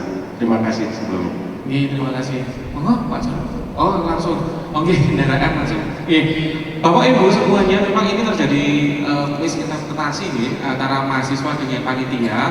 Yang tidak diperbolehkan itu adalah ketika mahasiswa itu melakukan perjalanan dengan membawa kendaraan ketika mereka akan menuju ke lokasi. Nah, kenapa kok dilarang? Kemarin pengalaman dari beberapa fakultas yang sudah menyelenggarakan KKN sebelumnya pada tahun kemarin itu ada 2 mahasiswa yang meninggal kecelakaan ketika mereka berada di jalan karena perjalanan jauh, mungkin karena ngantuk ataupun selip dan sebagainya. Kemudian dari LPL sendiri juga berpengalaman kemarin ada beberapa mahasiswa yang mereka menggunakan metik dan itu digadas Pak, jalannya berbatu sehingga selip ya untuk rodanya, dan mereka juga jatuh. Itu ada beberapa juga, sehingga panitia melarang apabila mahasiswa di sini menggunakan kendaraan ketika mereka pemberangkatan dan juga kepulangan ketika mereka jarak jauh. Yang diperbolehkan apabila mahasiswa menggunakan kendaraan tersebut pada lokasi di mana dia menyelenggarakan MMD tersebut. Contohnya nih ada 30% mahasiswa yang berasal di lokasi asal, contohnya di Banyuwangi. Nah, 30% mahasiswa tersebut bisa untuk mengoptimalkan kendaraan yang mereka miliki untuk melakukan transportasi lokal ya ketika mereka melakukan kegiatan MMD. Jadi tidak diperbolehkan ketika mereka kendaraan jauh agar menghindari adanya kecelakaan seperti itu Pak. Jadi apabila lokasinya di Malang, kemudian mahasiswa asal Malang, jadi diperbolehkan ya untuk menggunakan kendaraannya ya, karena di sini masih dalam lokal Malang begitu ya. Kemudian pertanyaan berikutnya di sini adalah tentang kegiatan individu dan kelompok. Mungkin Pak Jarwo atau Bu Titi bisa untuk menjawab, silakan. Terima kasih. Mohon maaf namanya saya nggak tercatat. Ibu ya, terima kasih pertanyaannya terkait dengan desa dan tema itu. 2 tema itu untuk istilah Jawanya itu jagani gitu ya. Ya bisa 3 juga. Misalnya ibu punya 10 mahasiswa, misalnya ya 10 mahasiswa bimbingannya. Nah itu 3 disuruh untuk ngambil tema 1, 3 disuruh ngambil tema 2, 3 lagi disuruh ngambil tema 3.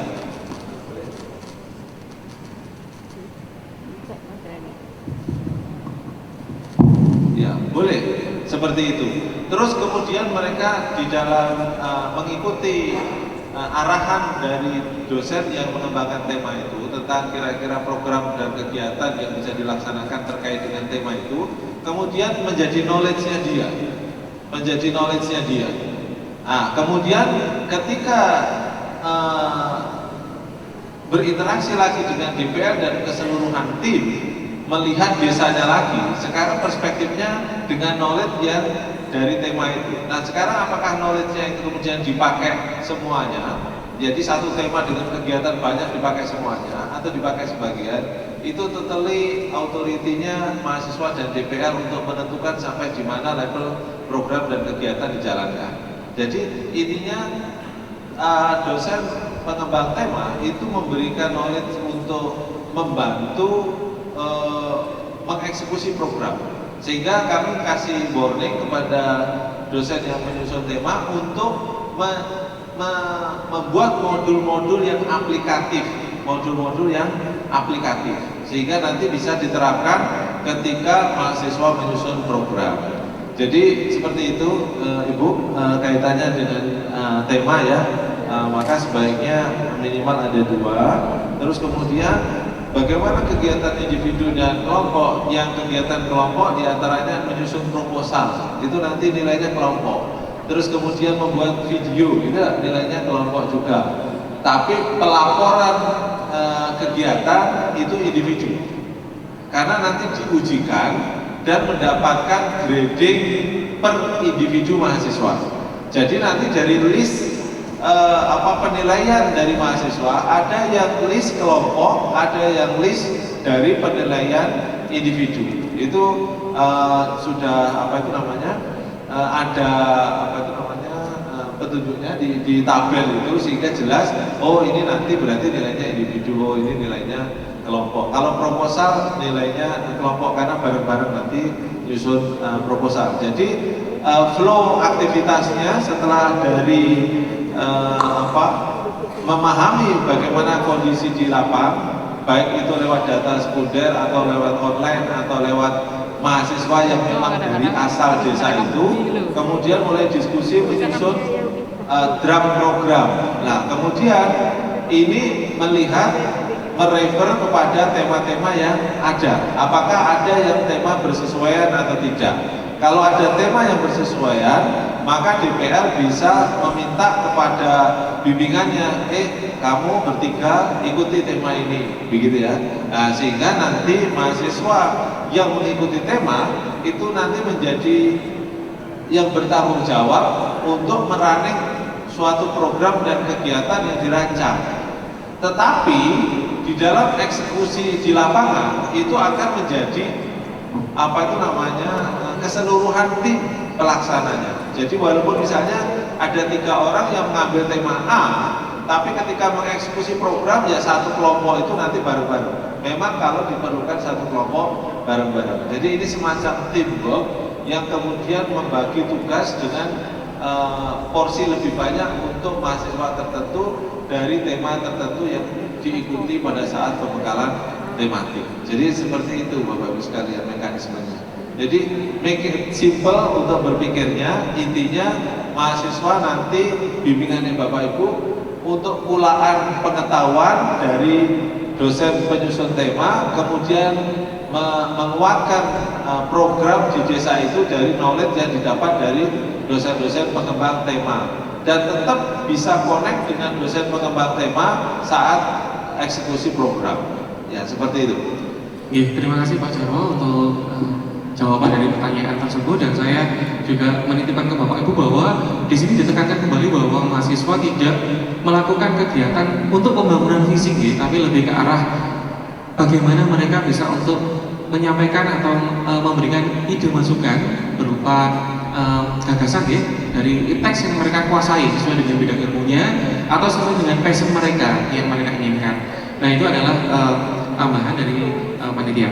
Baik Bapak Ibu, karena waktu yang sangat terbatas yang kita miliki dan saat ini sebenarnya Bapak Ibu juga harus siap-siap untuk ngabuburit untuk menyiapkan buka bersama. Mohon maaf sekali apabila di sini Bapak Ibu masih belum bisa untuk menyampaikan pertanyaannya. Kami dari panitia sudah untuk melakukan sharing untuk Google Form yang sudah kami berikan pada grup DPR. Apabila Bapak Ibu ada pertanyaan bisa disampaikan pada Google Form tersebut dan nanti akan dibalas oleh panitia tentang jawaban dari pertanyaannya. Baik, terima kasih saya ucapkan kepada Prof. Titi, Pak Jarwo atas materi yang telah disampaikan, dan juga Bapak Ibu DPR semuanya yang telah meluangkan waktunya untuk bisa menghadiri acara rapat koordinasi dosen pembimbing lapang di Samarinda pada hari ini. Harapannya setelah mendapatkan materi ini Bapak Ibu akan lebih jelas ya, terutama tentang bagaimana proses pendampingan kepada mahasiswa, kemudian bagaimana cara mengarahkan mahasiswa untuk mengambil tema yang sesuai dengan potensi desanya, dan bagaimana caranya Bapak Ibu nanti bisa untuk membimbing dan juga menyemangati mahasiswa supaya nanti mereka lebih termotivasi untuk melakukan kegiatan pengabdian masyarakat. Baik, tadi saya awali dengan pantun, maka saya akhiri juga dengan pantun ya. Nanti Bapak Ibu kalau saya ada pantunnya bilang cakep gitu ya, biar lebih semangat lagi. Oke, buka puasa dengan puding karamel, dinikmati bersama menggelar tikar. Terima kasih Bapak Ibu DPL. Semoga MMD berjalan dengan lancar. Terima kasih Bapak Ibu semuanya. Saya sebagai moderator pada acara hari ini mohon maaf apabila ada kesalahan, baik itu perkataan ataupun perbuatan. Saya akhiri. Assalamualaikum warahmatullahi wabarakatuh. Baik, terima kasih Pak Yusron dan juga Prof. Titi serta Dr. Sujarwo yang pada siang hari ini menjelang sore ini telah berkenan memberikan panduan dan juga presentasi tentang MMD, dan juga kepada Bapak dan Ibu sekalian selaku DPL kami ucapkan terima kasih atas kehadiran dan juga partisipasi. Apabila ada pertanyaan yang masih belum disampaikan kepada narasumber, monggo di layar tertera barcode untuk bisa melayangkan pertanyaan kepada tim MMD yang akan dijawab secara langsung oleh tim MMD. Terima kasih kami ucapkan pada sore hari ini. Akhirul kalam.